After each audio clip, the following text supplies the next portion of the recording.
आज जो आप पशुपतिनाथ का दर्शन कर रहे हैं, ये संभव नहीं था। अन्य रूप में जाने जाते थे। संसार में एक ही ब्रह्मा जी का पुष्कर में मंदिर है, वो भी संभव नहीं था। सिर्फ नेपाल के राजा को ही अधिकार दिया गया, भारत के और किसी राजा को अधिकार नहीं दिया। इससे आप समझ सकते हैं, जो स्वस्थ क्रांति की शुरुआत विश्व में नेपाल से होगी। भारत और नेपाल का अनुनाश्रित संबंध है, एक पड़ोसी देश का संबंध नहीं, रोटी बेटी का संबंध है। भारत, पूज्य शंकराचार्य जी कहते हैं, भारत तभी तक सुरक्षित है जब नेपाल सुरक्षित है। और नेपाल चार धाम में जगन्नाथ धाम, सनातन बचेगा, हिंदू बचेगा, तभी विश्व में शांति होगा।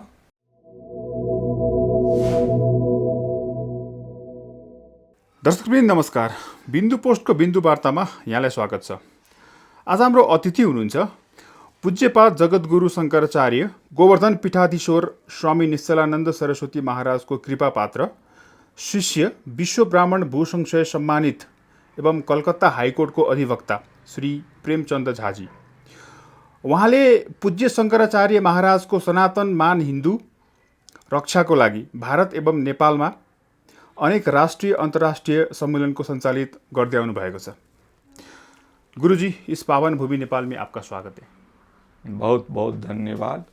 आप जगत गुरु शंकराचार्य स्वामी निश्चलानंद सरस्वती जी महाराज के सानिध्य में लंबे समय तक ये जो प्रचारक एवं कार्यक्रम प्रभावी के रूप में कार्यरत हैं। इस आध्यात्मिक यात्रा और उनके मार्गदर्शन में जो आपने कार्य किया, वो आपका अनुभवों के बारे में कुछ बताएं। पूज्यपाद जगत गुरु शंकराचार्य गोवर्धन पीठाधीश्वर महाराज जी के चरणों में कोट कोट प्रणाम। महाराज श्री के निज सचिव स्वामी जी के चरणों में वंदन। पूज्य गोवर्धन मठ के 145वां वर्तमान शंकराचार्य सनातन मानबिंदुओं के रक्षा के लिए भारत और नेपाल में यात्रा करते हैं। उसका उद्देश्य है, सनातन धर्म बचेगा तो मानव का कल्याण होगा, विश्व में शांति होगा और पूरा विश्व में हिंदुत्व का, सनातन का परचम लहराएगा। समय था जो पूरा विश्व सनातनी था। संसार में धर्म एक ही है, सनातन, वैदिक, आर्य, हिंदू धर्म। और जितने भी आप देख रहे हैं, ये धर्माभास है, विचारधारा है, पंथ है, मजहब है, रिलीजन। जिस तरह से आज भी अनेक महापुरुष अपना अपना विचार संचालित करते हैं, आज भी पूरी शंकराचार्य जी 365 दिन में, वर्ष में 250 दिन तक यात्रा पर रहते हैं। उनका कहना है, क्या कमी है, जब पूरा विश्व सनातनी था, आज 1400 वर्ष के परंपरा वाले वो 57 देश उनके हो गए। 2000 वर्ष के परंपरा वाले का, ईसाइयों का लगभग 100 देश हो गया। लेकिन एक भी हिंदुओं के लिए कोई संसार में देश नहीं है। पूरे संसार में 205 देश है। उनका अभियान हिंदुओं को जगाने के लिए, आत्मचिंतन के लिए, मंथन के लिए। क्या कमी है? आज भी हम भारत नेपाल की सीमा में, कॉलेज में, स्कूल में, विश्वविद्यालय में, चाहे भारत के दक्षिण के राज्य तमिलनाडु, कर्नाटक हो, तेलंगाना हो, आंध्र प्रदेश हो, महाराष्ट्र हो, कि दूर के पाकिस्तान बॉर्डर पर बाड़मेर, राजस्थान के अलग अलग जिलों में उनके अभियान को जन जन तक पहुंचाने के लिए यात्रा करते हैं। इस बार का क्रम गोरखपुर, महाराजगंज, भैरवा, पोखरा, अलग अलग मुक्तिनाथ तक सभी जगह गोवर्धन मठ से चलाए जा रहे अभियान को कॉलेज, स्कूल, संतों के बीच में करते हुए पुनः काठमांडू के विभिन्न कॉलेज में, विश्वविद्यालय में, नेपाल संस्कृत विश्वविद्यालय के अंतर्गत भी कल का प्रोग्राम हुआ था। महाराजा IIT बोलते हैं, जहाँ ज्योतिष का अनुसंधान केंद्र है, वहाँ से पंचांग छपता है, वहाँ भी ट्रेनिंग दिया जाता है।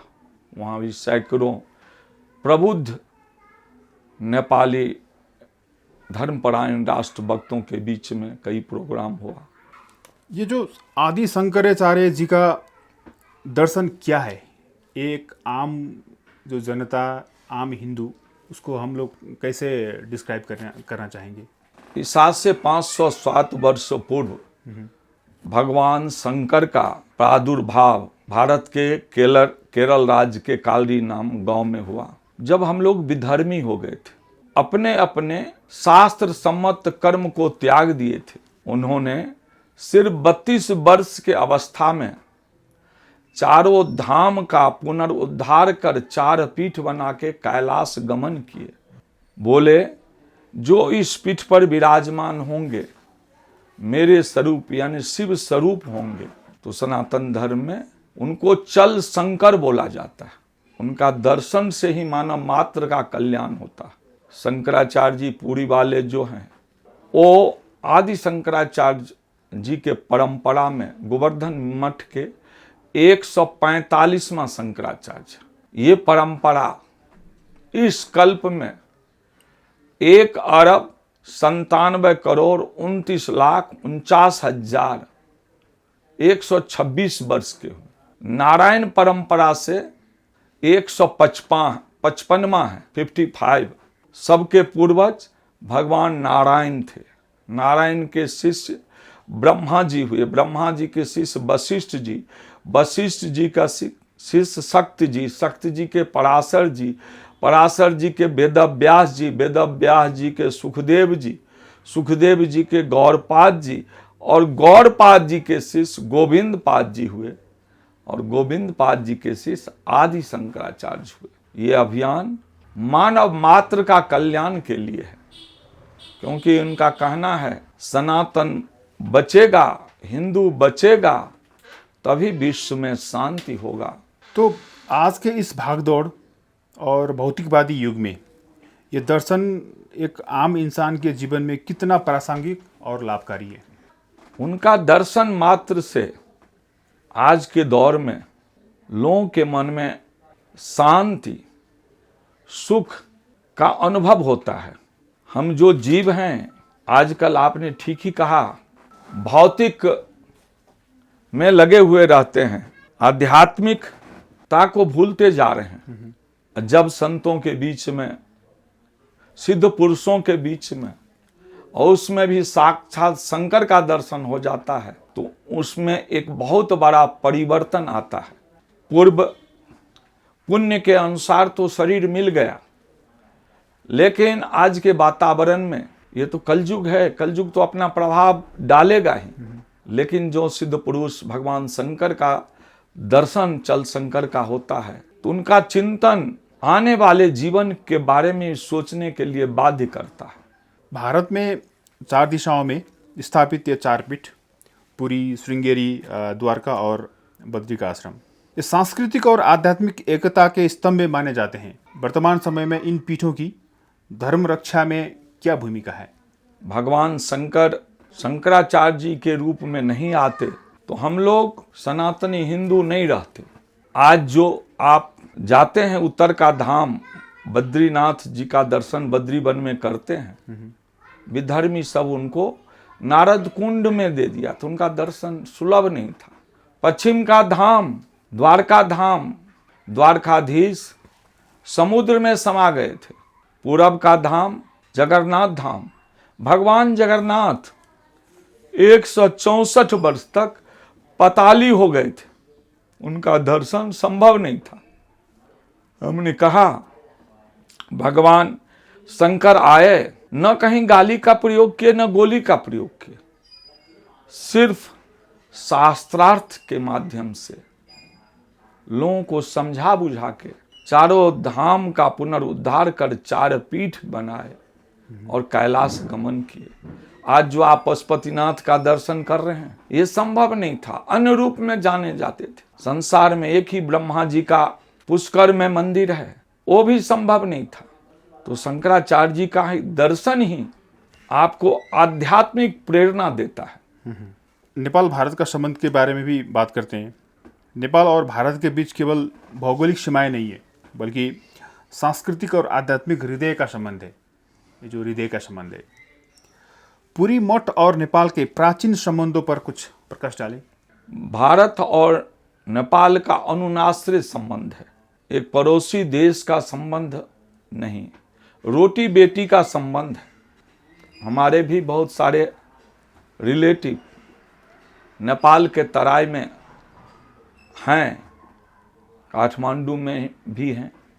भारत पूज्य शंकराचार्य जी कहते हैं भारत तभी तक सुरक्षित है जब नेपाल सुरक्षित है।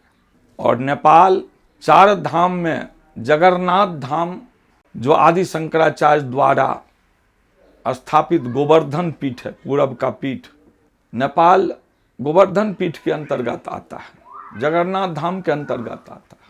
जगन्नाथ धाम में रत्न शिला पर जो भगवान जगन्नाथ बैठे हैं, उस पर जाके दर्शन करने का, पूजन करने का आदि शंकराचार्य द्वारा सिर्फ नेपाल के राजा को ही अधिकार दिया गया, भारत के और किसी राजा को अधिकार नहीं दिया। इससे आप समझ सकते हैं वो जो रत्न बेदी हैं, नेपाल के राजा द्वारा ही यहाँ से शालिग्राम भगवान भेजा गया था। सनातन धर्म में जितने भी तीर्थ हैं उसके प्रमुख स्रोत नेपाल ही है, इसलिए नेपाल को देवभूमि कहते हैं। आज भी हजारों वर्ष से हिंदुओं पर, सनातनियों पर दमन हुआ, अत्याचार हुआ, उसके भी बाद भी आज हिंदू सुरक्षित हैं भारत में, नेपाल में या विश्व में। आज भी पूज्य शंकराचार्य जी कहते हैं भारत और नेपाल की सीमा में, चाहे नेपाल के हिमालय के तराई में हो, पहाड़ पर हो, कि उत्तराखंड में, हिमाचल में हो, कि गुजरात के गिरनार पर्वत हो, ऐसे सैकड़ों सिद्ध पुरुष, महापुरुष हैं सैकड़ों वर्ष से जो तपस्या कर रहे हैं। उनके तपोबल के कारण हिंदू आज भी विश्व में सुरक्षित है। आने वाला समय पूज्य शंकराचार्य जी कहते हैं जो पूरा विश्व में सनातनियों का, हिंदुओं का होगा। लेकिन अभी जो नेपाल का सिस्टम है, यहाँ का संविधान है, ये हिंदू राष्ट्र का जो एक विरासत था वो तो अभी खत्म हो चुका है। इस बारे में क्या बोलना चाहेंगे आप? पूज्य शंकराचार्य जी महाराज घोषणा किए हैं जो भारत हिंदू राष्ट्र हो रहा है, होगा, और उससे पहले नेपाल को हिंदू राष्ट्र करेंगे। आज जो आप ये सब परिवर्तन देख रहे हैं, आज से 3 साल पहले, 4 साल पहले पशुपतिनाथ जी के प्रांगण में शिवरात्रि महोत्सव के उत्सव पर नेपाल के प्रधानमंत्री भी पूर्व थे, उनके समक्ष घोषणा किए थे जो स्वस्थ क्रांति की शुरुआत विश्व में नेपाल से होगी। और जब भैरवा में शंकराचार्य जी का आयोजन हुआ था, वहां भी इसको बोले थे। उसका आज हलचल तो पूरे विश्व में हो रहा है।